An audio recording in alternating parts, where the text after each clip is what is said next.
Williamsburg, Virginia is one of America's oldest cities, but you'd be mistaken if you think it's just about the past. There's a modern edge as well, like the Kings Mill Resort behind me.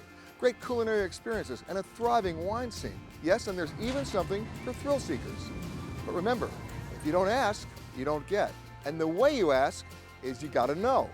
That's why I'm here to tell you my secrets, my hidden gems of Williamsburg, Virginia. Mention Colonial Williamsburg to just about anybody, and they'll immediately think of tri-pointed hats, a fife and drum corps, and a healthy dose of early Americana. But Williamsburg is famous for another American pastime too, one known for high-speed thrills and for many, pure terror. Here's something you won't find in the brochures. I'm 205 feet up in the air on a roller coaster ride called Griffin at Busch Gardens in Williamsburg. How did I get up here? I asked. It's part of the behind-the-scenes tour that you can actually do. But once again, you gotta ask.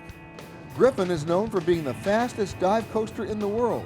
A dive coaster is amusement park lingo for a roller coaster that does total freefall. Coasters like this one must undergo constant safety inspection, and for good reason. On a behind-the-scenes tour, you actually get to see what the maintenance crew does every day at 4 a.m. before the crowds arrive. What's this stuff up here? Under here, these are actually the anti-rollbacks. So when you're going up the hill, if the coaster were to stop, you'd be scared you'd fall right back to the bottom. But these are what's stopping it and what's also making that click-clack sound. So you can push it up. It's a pretty loud noise. Yeah. If Griffin is not for you, and it wasn't for me, the helpful staff at Busch Gardens was more than willing to find something a little more my speed. Okay, they finally talked me into it. A coaster, 25 miles an hour, 18 seconds of fun. Hold on. Whoa!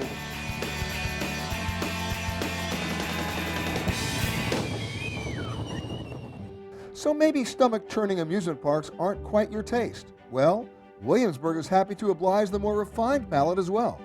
With the 5th largest wine industry in the United States, there's guaranteed to be a few surprises for even the most seasoned wine lover. When most Americans think of wine, they may think of Sonoma or Napa in California, maybe even the state of Washington or even New York. But few people realize that Virginians have been making wine since the early days of the American colonies. At the Williamsburg Winery here, 300 acres maintains that tradition, but with a modern twist. Williamsburg Winery has integrated an advanced cross-flow filtration system into their winemaking process. In the traditional world of professional vinting, this kind of change can be the ultimate taboo. But Virginia winemaking has had a rebellious reputation ever since Thomas Jefferson planted his first grapes at Monticello. It's this reputation that brought winemaker Matthew Meyer to Virginia 12 years ago. He left his vineyard in Napa to get involved with the cutting-edge wine culture he found here in Williamsburg. What's this one right here? This we have is Petit Verdot from our vineyards, right on the corner, 2013 vintage, and pretty excited about it. This is a brand new French oak barrel. Okay, here we go. Definitely.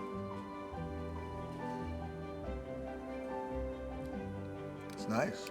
Yeah, Petit Verdot is a really robust grape. But it's nice right now. It is, and it'll be even nicer in a few more months. So the barrels may be oak from France, but the grapes are from Virginia. Yes, sir. With all of these modern innovations, it can be easy to forget that Williamsburg is just 20 minutes from Jamestown, the first British settlement in North America. The place is full of colonial history, and whatever slice of early America you were looking for, you're bound to find it in this living museum.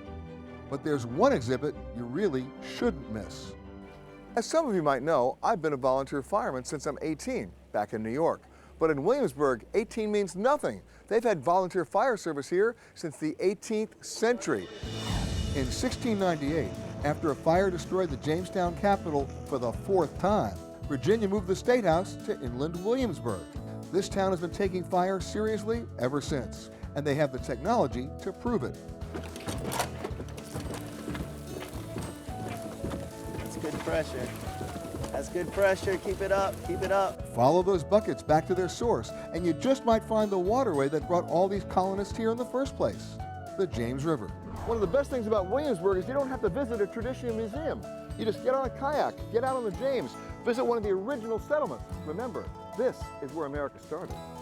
After a trip down the James, it's easy to understand how the early colonists found this place so appealing.